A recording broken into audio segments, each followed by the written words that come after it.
आज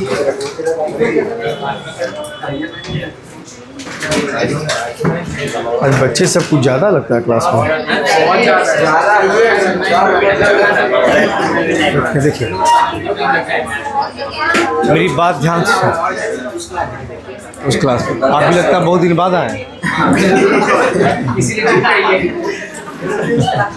नहीं सुनिए, ऑप्टिकल आइसोमेरिज्म में क्या कहलाता है? Those compounds which have same molecular formula और structure formula but different activity towards plane polarise light, यानी जो प्लेन पोलराइज लाइट की तरफ जिसका एक्टिविटी अलग हो, जो प्लेन पोलराइज लाइट की तरफ जिसका एक्टिविटी डिफरेंट होता है, वैसा कंपाउंड ऑप्टिकल आइसोमर्स कहलाता है और उस घटना को ऑप्टिकल आइसोमेरिज्म कहते हैं। कुछ पॉइंट है जिसको आपको लिख लेना है। देखिए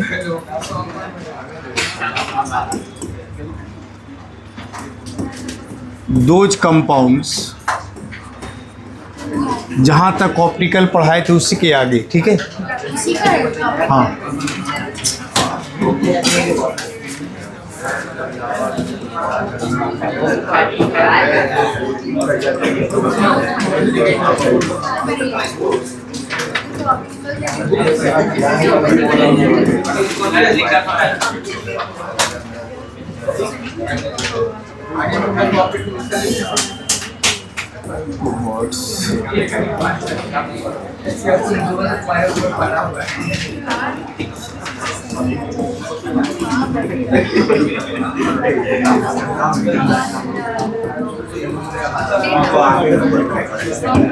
देखिए मेरी बात को ध्यान से सुनिए। करा those compounds which rotate plane polarise light towards left direction are known as L isomer, या इसी को कहा जाता है निगेटिव आइसोमर।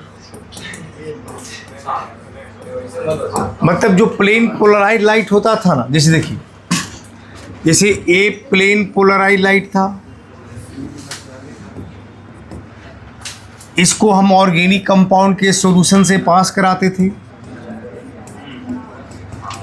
ऑर्गेनिक कंपाउंड का सॉल्यूशन से पास कराते थे। यह लाइट था प्लेन पोलराइज्ड लाइट। अगर इस ऑर्गेनिक प्लेन पोलराइज्ड लाइट को ऐसे लेफ्ट डायरेक्शन की तरफ अगर रोटेट करा देता है, ऐसे देखिए,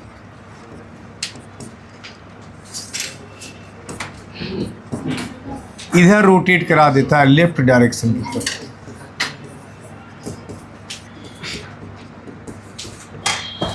यानी जो प्लेन पोलराइज लाइट को किधर रोटेट करा दिया? लेफ्ट डायरेक्शन की तरफ। ये जो कंपाउंड है ना ऑर्गेनिक कंपाउंड, इसी को बोलेंगे एल आइसोमर। इसको क्या बोलेंगे? एल। ऑप्टिकल तो है ही, ऑप्टिकल में भी कैसा? तो एल आइसोमर। क्या कहलाएगा? L isomer. दूसरा देखिए, दोज कंपाउंड्स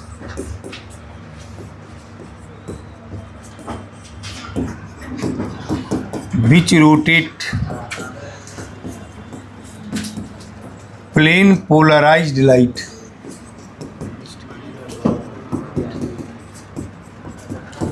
towards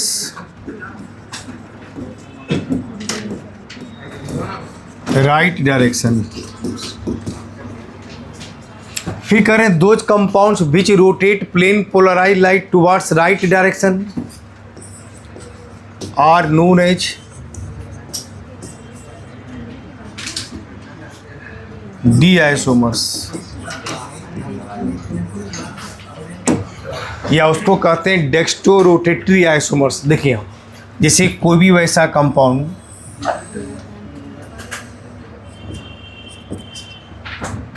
ये प्लेन पोलराइज्ड लाइट है,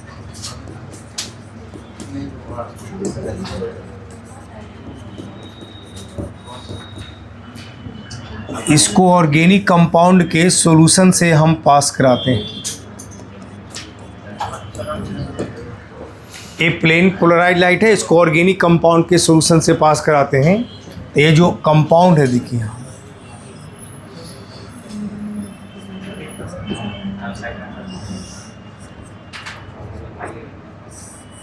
देखिए ये जो प्लेन पोलराइज लाइट था, अगर इसके ऑर्गेनिक कंपाउंड के सॉल्यूशन से पास कराते हैं तो ये अगर राइट डायरेक्शन की तरफ रोटेट करा देता है तो इस कंपाउंड को कहा जाता है D isomer.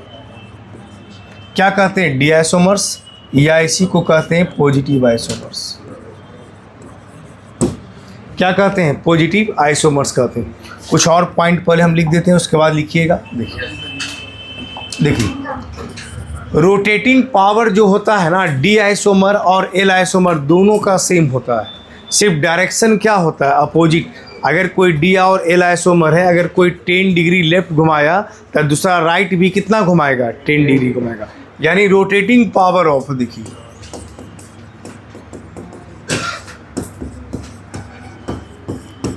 Of D isomer, ये ध्यान रखिएगा, ये टॉपिक 11th में नहीं है, ये टॉपिक 12th में दिया हुआ है।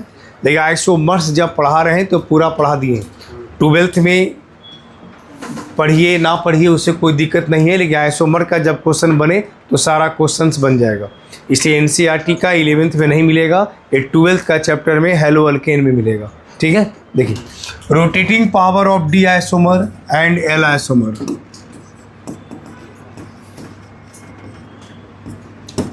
Is same. करा rotating power of D isomer and L isomer is same, but opposite in direction।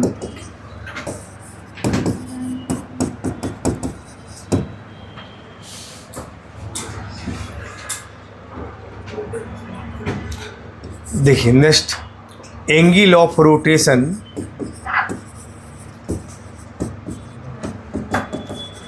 Is measured by an instrument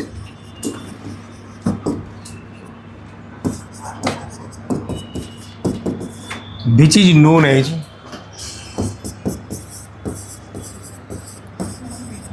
polarimeter।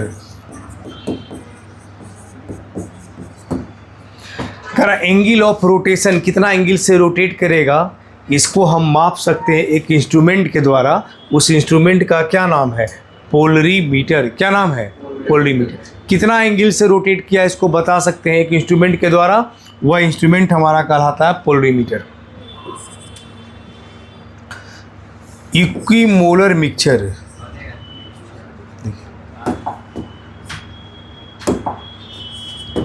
Equimolar mixture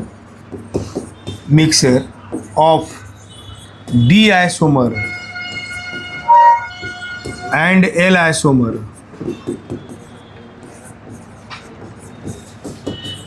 is known as, करा equimolar mixture of D isomer and L isomer is known as racemic mixture.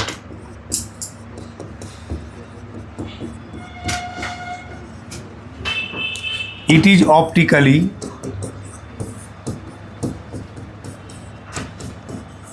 Inactive.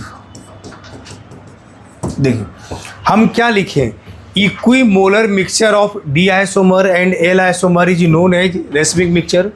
यानी D isomer और L isomer दोनों का बराबर बराबर moles लीजिएगा तो जो एक मिक्सचर तैयार होगा उस मिक्सचर को ही कहा जाता है रेसमिक मिक्सचर, या ऑप्टिकली इनएक्टिव होता है। ऑप्टिकली इनएक्टिव का मतलब हुआ कि इसका सॉल्यूशन प्लेन पोलराइज लाइट को ना तो लेफ्ट रोटेट कराएगा ना तो राइट रोटेट कराएगा, यानी ना तो लेफ्ट रोटेट करेगा ना तो राइट रोटेट करेगा। नेक्स्ट अगला point, D isomer is converted into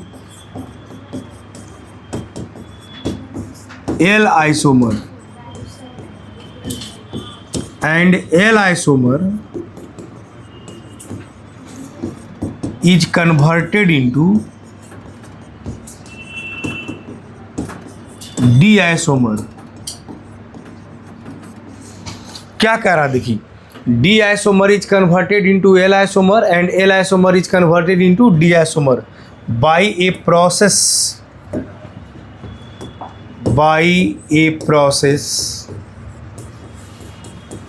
known as Walden inversion.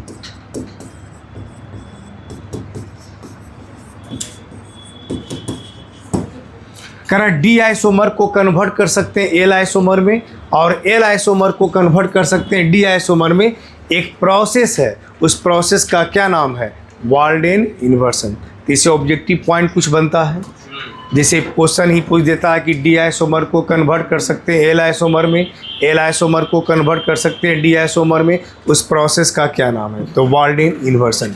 Angle of rotation को मेजर किया जाता है एक इंस्ट्रूमेंट के द्वारा, उस इंस्ट्रूमेंट का क्या नाम है? तो polarimeter. D isomer L isomer को बराबर बराबर मोल में लिया जाता है तो एक मिक्सचर बनता है, उस मिक्सचर का क्या नाम है? रैसमिक मिक्सचर। ऐसे याद रखना। चलिए लिखिए इसको इतना।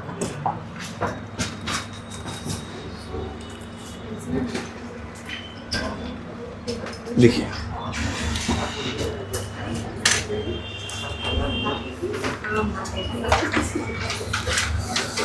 लिखिए।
एक आगो छोटा मोटा आ सकता है, नहीं आएगा। अब जिसको रेस्पिन मिक्सचर किसको कहते हैं? आ सकता है। एंगल ऑफ किसको कहते हैं? आ सकता है।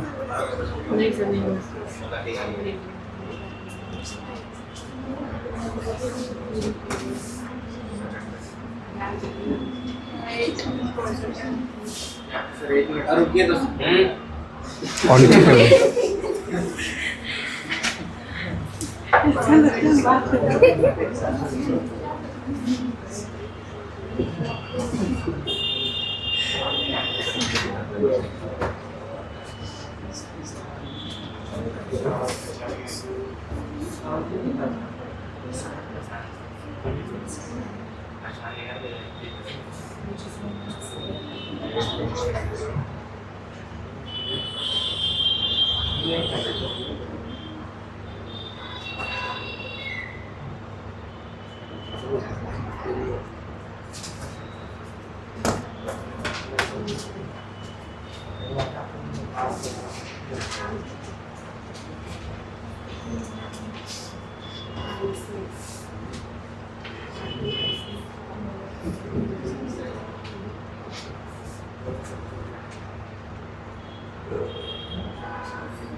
हो गया।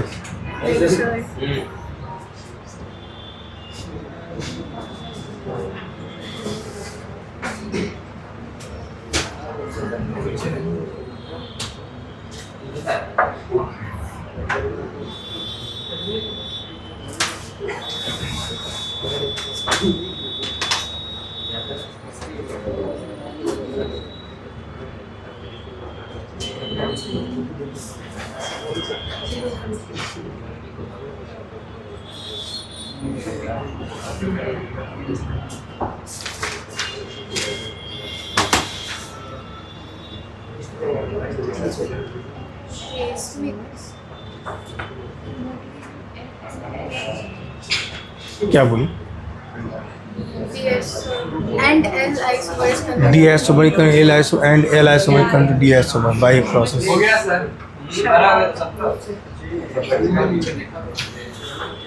बोल रहा है।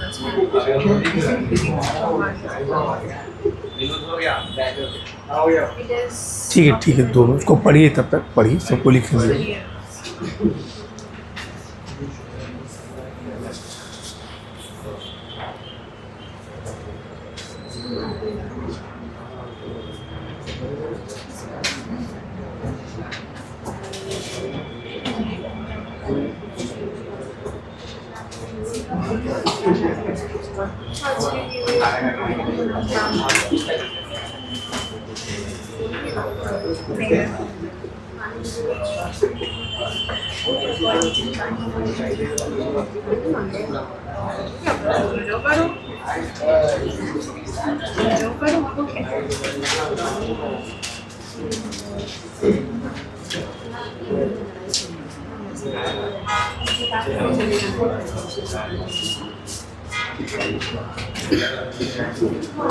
देखिए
देखिए इनएंशियोमर्स, डायस्टियोमर्स और मीजो कंपाउंड्स, तीन चीज़ पढ़ना है। इनएंशियोमर्स, डायस्टियोमर्स और क्या पढ़ना है? Meso compounds. इनएंशियोमर्स क्या होता है? डायस्टियोमर्स क्या होता है, और तीसरा क्या पढ़ना है, मीजो कंपाउंड्स क्या होते हैं। ध्यान से देखिए, जैसे एक कंपाउंड आप लेते हैं जैसे टार्टेरिक एसिड का, देखिए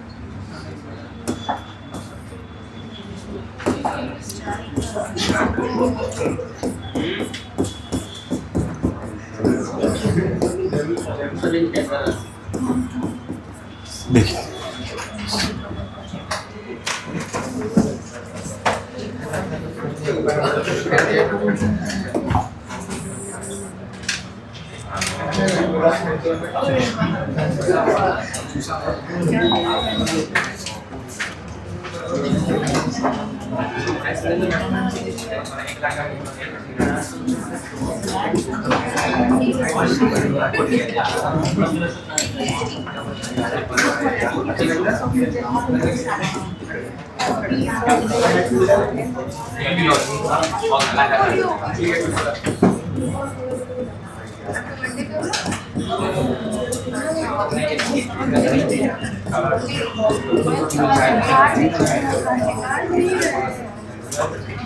देखिए ध्यान से सुनिए, ये तीनों कंपाउंड टर्टेरिक एसिड है। आप बताइए तीनों का स्ट्रक्चर सेम है या तीनों का अलग अलग है? देखिए स्ट्रक्चर सेम का मतलब अगर आयुपैक नेम सेम आता है तो स्ट्रक्चर सेम कहलाता है। देखिए यहाँ 1 2 3 4, 2 पर हाइड्रोक्सी, 3 पर हाइड्रोक्सी, यहाँ भी वही चीज़ है। यहाँ बस फ़र्क है कि दोनों एक ही तरफ OH कर दिए हैं। यहाँ पर भी देखिए 1 2 3 4, 2 पर OH है, 3 पर OH। हाइड्रोक्सी 2 और कहाँ है, 3 पर। इसका मतलब यहाँ कंपाउंड में हाइड्रोक्सी 2 नंबर और 3 नंबर पे है। एक टर्टेरिक एसिड है। क्या है यह? टर्टेरिक एसिड। तो इसमें क्या करना है, देखिए अगर इस कंपाउंड को मिरर में आप देखिएगा पहला को, तो बोले ये दूसरा दिखाई देगा कि नहीं? दम अपोजिट है इसका। अगर पहला या दूसरा को देखेंगे तो क्या ये तीसरा दिखाई देगा? देखिए कभी इसका दोनों OH एक तरफ हो जाएगा, मिरर में देखेंगे तो नहीं। इसका मतलब है कि ये दोनों कंपाउंड वैसा ऑप्टिकल आइसोमर्स, ये ऑप्टिकल आइसोमर है, इसके पास भी कायरल कार्बन है, ये भी कायरल कार्बन है। वैसा कंपाउंड, वैसा ऑप्टिकल आइसोमर्स जो एक दूसरे का मिरर इमेज है। जैसे इसको मिरर में देखेंगे तो ये दिखाई देगा, इसको देखेंगे तो ये दिखाई देगा। तो वैसा कंपाउंड जो एक दूसरे का मिरर इमेज रखता है वह कंपाउंड एक दूसरे का इनैंसियोमर्स कहलाएगा। अब पहला तीसरा चाहे दूसरा तीसरा एक कंपाउंड एक दूसरे का मिरर इमेज नहीं है तो ऐसा कंपाउंड डायस्टियोमर्स कहलाएगा। क्या कहलाएगा? है तीनों सेमी कंपाउंड, तीनों ऑप्टिकल आइसोमर्स हैं, लेकिन ये पहला दूसरा इनैंसियोमर्स कहलाएगा। पहला तीसरा चाहे दूसरा तीसरा क्या कहलाएगा? डायस्टियोमर्स कहलाएगा। तो दोज कंपाउंड्स यानी those optical isomers which are mirror image to each other are known as enantiomers. Those optical isomers which are not mirror image to each other are known as क्या कहलाएगा? डायस्टियोमर्स कहलाएगा। तो enantiomers को क्या लिखेंगे?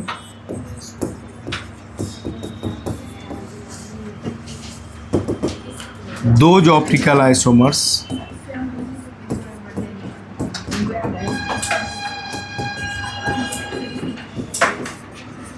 which are mirror image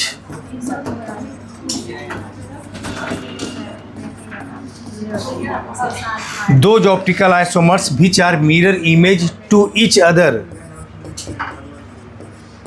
are known as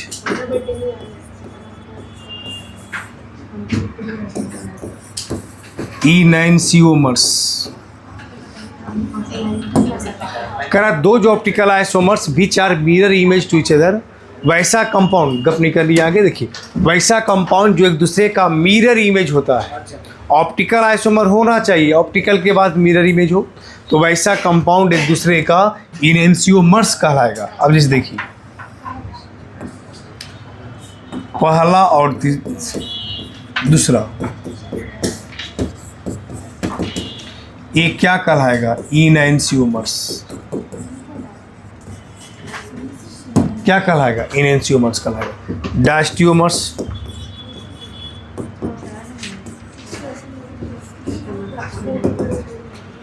Those optical isomers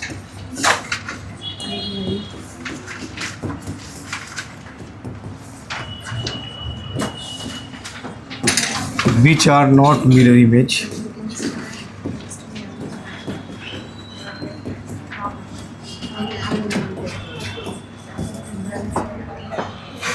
those optical isomers which are not mirror image to each other.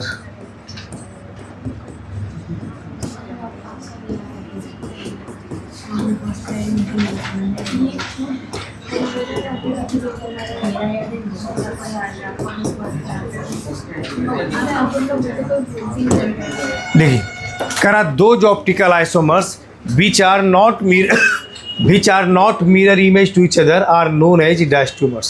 वैसा compound, वैसा optical isomers जो एक दूसरे का मिरर इमेज नहीं है, वह कंपाउंड क्या कहलाएगा? डायस्टेरियोमर्स। क्या कहलाएगा?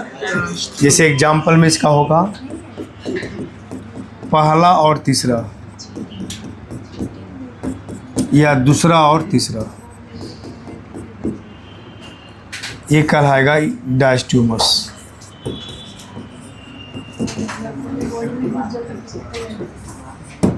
क्या कहलाएगा? डायस्टेरियोमर्स कहलाएगा। तीसरा है मीजो कंपाउंड्स। इसको समझ लीजिए पहले, उसके बाद लिखिएगा। मीजो कंपाउंड्स क्या होता है? 12th में ये सब आता है लिखने के लिए भी, 12th का एग्जाम में। इनेंशियोमर्स, डायस्टेरियोमर्स और क्या आता है? Meso compounds. मीजो कंपाउंड क्या कहलाता है? देखिए, those compounds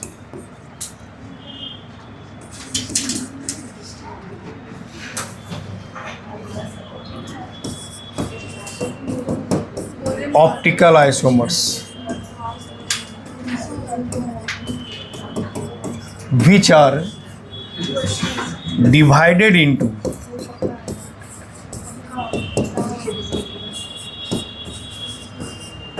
two equal halves। लिखिए, those optical isomers which are divided into two equal halves and each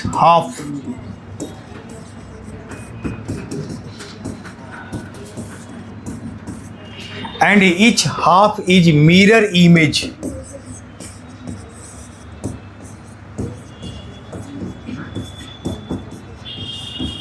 देखिए, करा those optical isomers which are divided into two equal half and each half is mirror image to each other are known as meso compounds।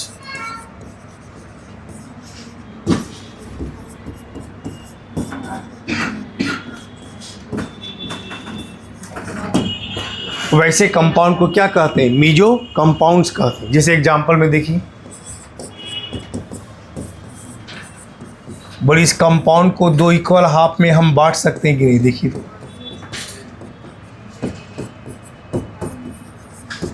बोले इस compound को दो equal half में बांट सकते हैं कि नहीं? बढ़ जाएगा। बोले इसको देखिए, ये सभी कंपाउंड को दो इक्वल हाफ में बांट सकते हैं कि नहीं? इसमें कौन सा ऐसा कंपाउंड है जिसको दो इक्वल हाफ में बांट सकते हैं? पहला, दूसरा, तीसरा में बताइए कौन सा ऐसा कंपाउंड है जिसको आप दो इक्वल हाफ में बांट सकते हैं? तीनों को बांट सकते हैं। देखिए यहाँ से ऐसे करेंगे बढ़ जाएगा, OH OH आ ही जाएगा, सब बढ़ जाएगा। लेकिन फ़र्क क्या है? डिवाइड करने के बाद इस H के सामने क्या आएगा? और जब इसको देखिए, इस कंपाउंड को डिवाइड कीजिए, H के सामने क्या आएगा? OH के सामने क्या आएगा? C के सामने क्या आएगा? मतलब इसको ऐसा बांटेंगे, बटेगा कि बटने के बाद आधा जो पार्ट इसका होगा, जो मिरर में दिखाई देगा वही यहाँ पर नीचे नहीं। इसको मिरर में आधा देखेंगे तो ये नहीं दिखाई देगा, लेकिन इसको आधा ये दिखाई देगा। H के सामने कभी OH होगा? मिरर में H देखेंगे तो कभी OH दिखाई देगा नहीं, तब बढ़ जाएगा तीनों भाग, तीनों बराबर बराबर में। लेकिन तीसरा कंपाउंड ऐसा कंपाउंड है कि बटने के बाद जो आधा पार्ट है वो आधा पार्ट का मिरर इमेज होगा, दूसरा आधा पार्ट, यानी एक दूसरे का क्या है, यह मिरर इमेज रखेगा। तो ऐसे कंपाउंड को ही कहा जाता है ऑप्टिकल आइसोमर्स। क्या कहा जाता है? ऑप्टिकल। इस फेनोमेनन को ही कहा जाता है ऑप्टिकल आइसोमरिज्म। क्या कहते हैं? ऑप्टिकल। यानी कोई भी वैसा कंपाउंड जिसको दो इक्वल हाफ में बांट सकते हैं, बटा हुआ भाग एक दूसरे का मिरर इमेज रखता है, तो वैसा कंपाउंड हमारा मीजो कंपाउंड्स कहलाता है। क्या कहलाता है? ये पहला, दूसरा, तीसरा में मीजो कंपाउंड कौन होगा? थर्ड। कौन सा होगा? थर्ड होगा। हाँ, अब देखिए यही लिखे हैं, देखिए मीजो कंपाउंड्स। देखिए इस कंपाउंड को दो इक्वल हाफ में बांट सकते हैं, बढ़ जाएगा कि नहीं? अब बटा हुआ भाग दोनों का आधा मिरर इमेज है, यही कंपाउंड मीजो कंपाउंड्स कहलाएगा। मीजो कंपाउंड्स आर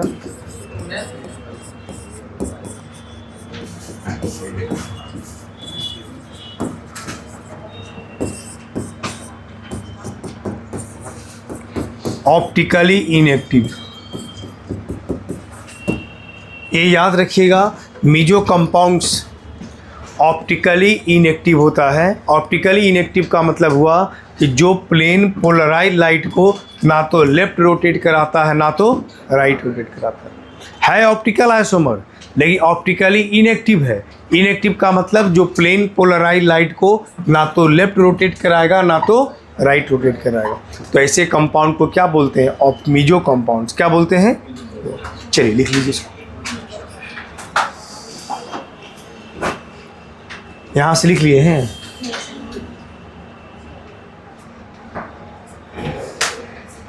चलिए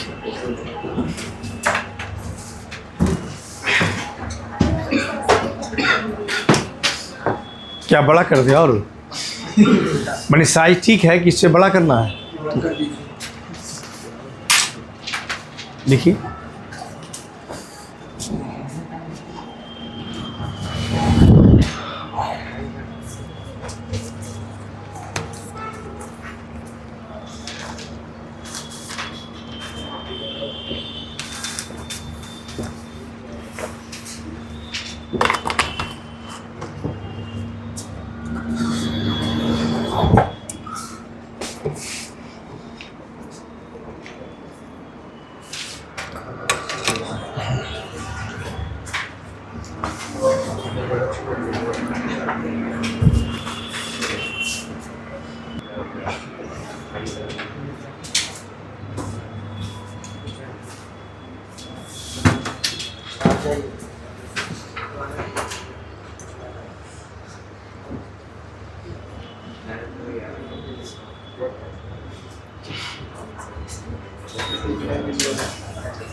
देखिए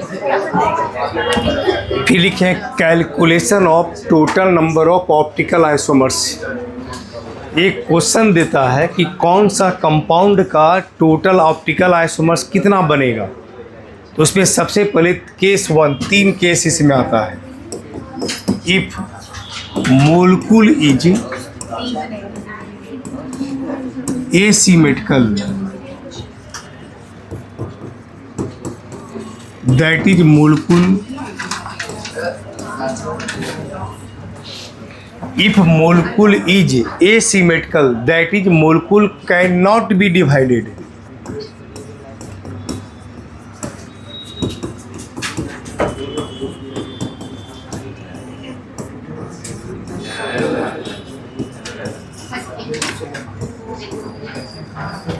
देखिए करा इफ मोलकुल इज एसिमेट्रिकल। एसिमेट्रिकल का मतलब होता है मोलकुल को जिसको दो इक्वल हाफ में आप डिवाइड नहीं कर सकते हैं, दो इक्वल हाफ में आप बांट नहीं सकते, वह मोलकुल कैसा कहलाता है? एसिमेट्रिकल। क्या कहलाता है? एसिमेट्रिकल। तो if मोलकुल is asymmetrical that is मोलकुल can not be divided into two equal half. इसको इस केस में डी और एल फॉर्म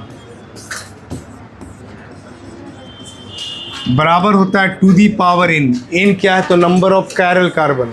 और मीजो फॉर्म बराबर 0। The total optical isomers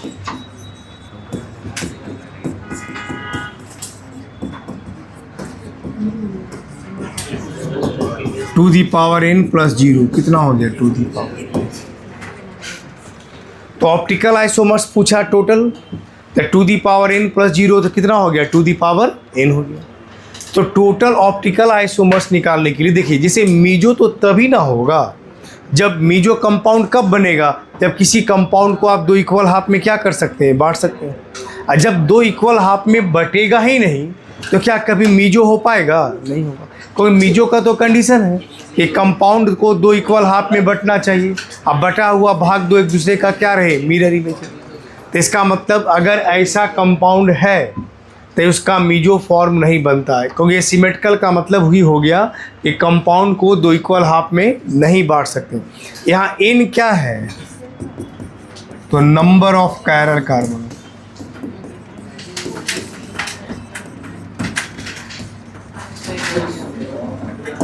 N क्या है? तो number of chiral carbon atom. जैसे एग्जांपल देखिए, लैक्टिक एसिड इसका पूछा है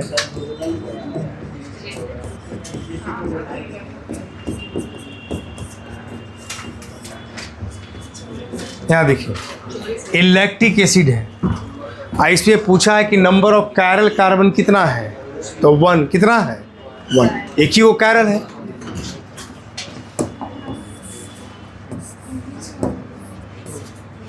नंबर ऑफ कैरल कार्बन 1। अब आप ये बताइए, इस कंपाउंड को क्या आप दो इक्वल हाफ में बांट सकते हैं? नहीं बटेगा। इसका मतलब इसका कभी मीजो कंपाउंड बनेगा? नहीं बनेगा। इसमें कभी मीजो बनेगा ही नहीं।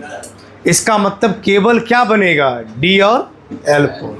एक यह कंपाउंड, इसका एक मिरर इमेज, एक डी होगा तो दूसरा क्या होगा? एल होगा। बस ऐसे याद रखना है।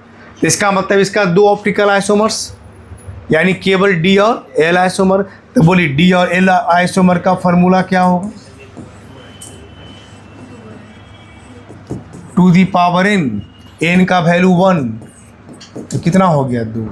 अब मीजो फॉर्म क्या होगा? कितना हो जाएगा? 0। तो टोटल ऑप्टिकल आइसोमर स्टार्टेड यदि लैक्टिक एसिड का पूछेगा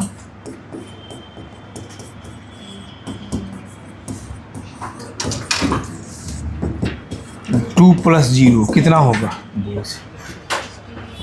तो डी और L form two the power n, two the power 1 मतलब 2, मीजो फॉर्म 0, टोटल 2 + 0 कितना हो गया? 2। इसका मतलब इस कंपाउंड का टोटल ऑप्टिकल आइसोमर्स कितना बनेगा? 2। कितना बनेगा? 2 बनेगा। ऐसे याद रखना। दूसरा आगे देखिए, सेकेंड एग्जाम्पल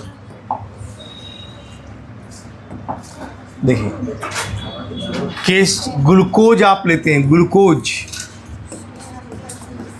बोल इसका क्या फार्मूला था? एक लिखते हैं फ्रुक्टोज, इसका भी फार्मूला क्या था? अब देखिए इसका स्ट्रक्चर बनाते थे तो इस तरह से बनाते थे, COH,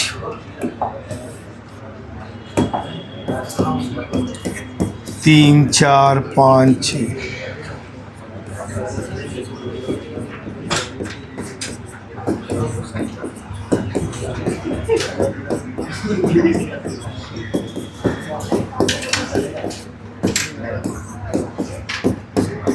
यही ग्लूकोज का स्ट्रक्चर है।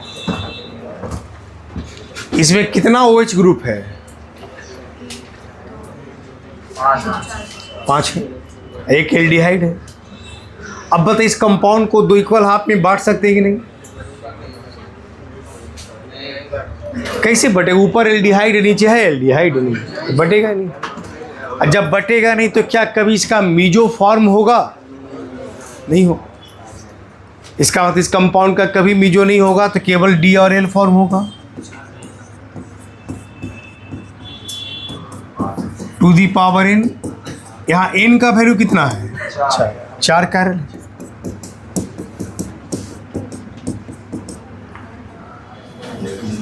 तो कितना हो गया? अब मीजो फॉर्म कोई पूछेगा तो 0 होगा। तो टोटल ऑप्टिकल आइसोमर्स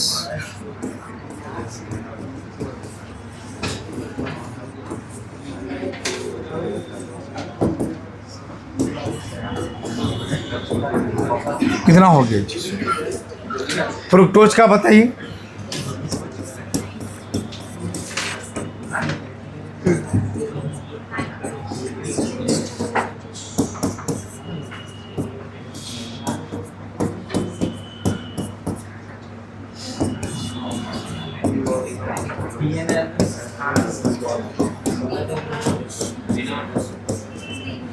यही ना, देखिए ये फ्रुक्टोज का स्ट्रक्चर आपको याद रखना पड़ेगा।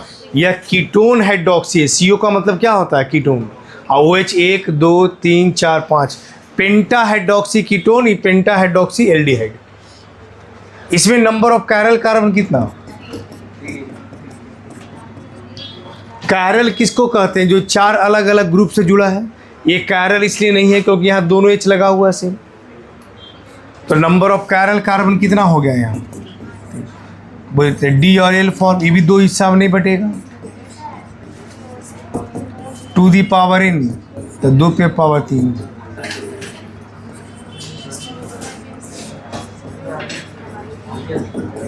तो टोटल ऑप्टिकल आइसोमर्स कितना हो जाएगा? 8 + 0 कितना होगा? 8। इस तरह से किसी का भी ऑप्टिकल आइसोमर्स हम क्या कर सकते हैं? निकाल सकते हैं। ग्लूकोज का पूछेगा तो कितना आया? 16। फ्रुक्टोज का पूछा कितना आया? 8। समझ गए? ये उस केस में निकाले जिस कंपाउंड को आप 2 इक्वल हाफ में नहीं बांट सकते। लिख लिए इसको। चलिए लिखिए,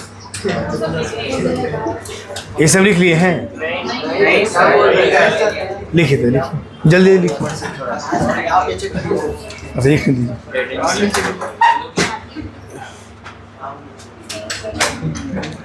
जल्दी लिखिए।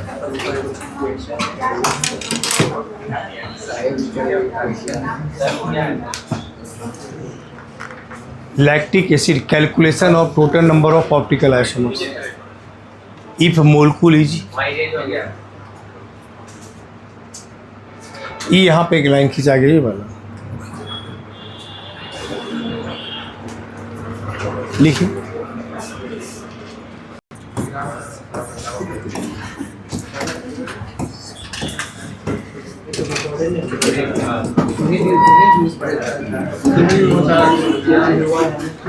If molecule is symmetrical, that is molecule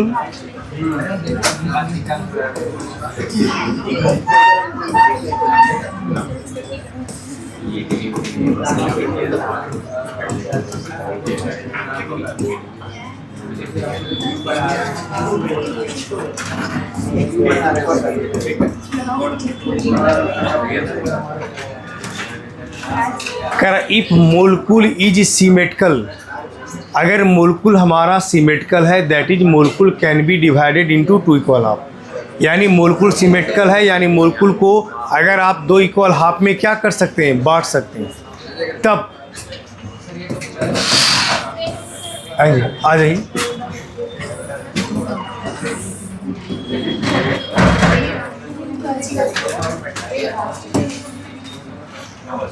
और एन हमारा क्या है, इवन नंबर। एन का मतलब जो कायरल कार्बन है वह कायरल कार्बन का संख्या इवन नंबर, इवन का मतलब 2 4 6 7। तब देन डी और एल फॉर्म, फार्मूला होता है two the power n minus 1, और meso form two the power n/2 minus 1, ये फार्मूला होता है। और टोटल ऑप्टिकल आइसोमर्स निकालना है तो दोनों को जोड़ दीजिएगा।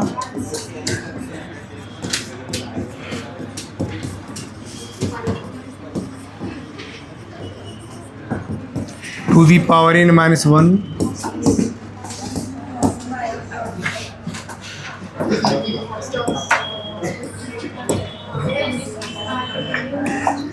प्लस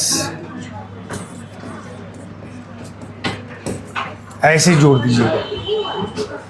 मतलब डी या एल फॉर्म का formula two the power n minus 1, meso form two the power n/2 minus 1, और टोटल तो दोनों को क्या करना है, जोड़ देना, या प्लस या। जैसे एग्जाम्पल देखिए,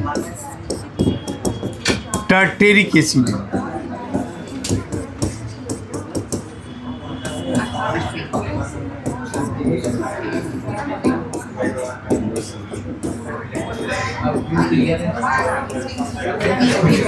यही ना है, देखिए। अब बताइए टर्टेरिक एसिड को दो इक्वल हाफ में बांट सकते हैं कि नहीं, बढ़ जाएगा।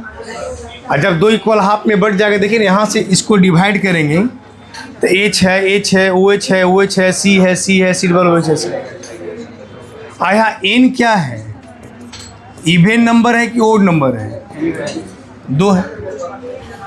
कायरल कार्बन किसको कहते हैं, जो 4 अलग अलग ग्रुप से जुड़ा है, H OH सिल्वर, इधर इतना बड़ा ग्रुप है, एक कायरल कार्बन हो गया।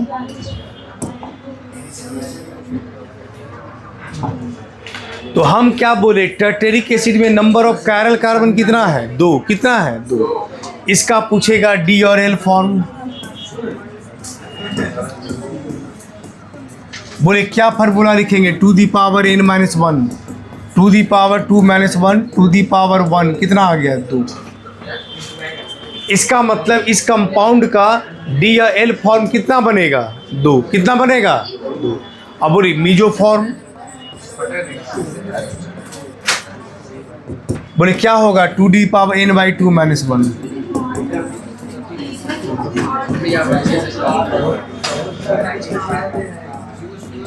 किसी पर पावर 0 मतलब कितना आया, बोले द टोटल ऑप्टिकल आइसोमर्स।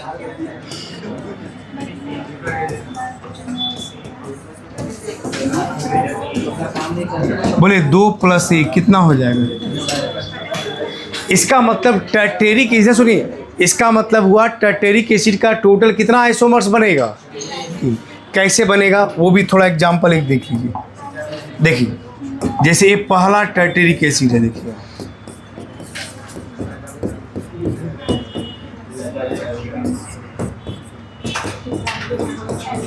ये टर्टेरिक एसिड हुआ पहला कंपाउंड। इसी को मिरर में देखेंगे तो ऐसे दिखाई देगा।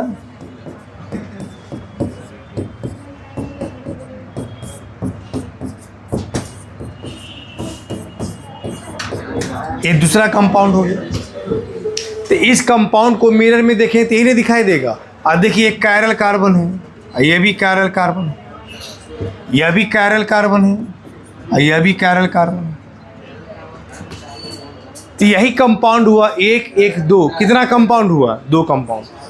अगर एक डी होगा ना तो दूसरा क्या होगा, एल फॉर्म। इधर सुनिए, अगर कोई कंपाउंड अगर डी फॉर्म होता है तो उसका जो मिरर इमेज बनेगा वो कैसा होगा, एल फॉर्म। अगर यह एल है तो क्या होगा, टी। तो एक कंपाउंड या एक कंपाउंड या एक और क्या बनेगा, देखिए डी एल फॉर्म कितना बना, 2, तो 2 बन गया। एक और क्या बना है, मीजो, मीजो फॉर्म बना दीजिए।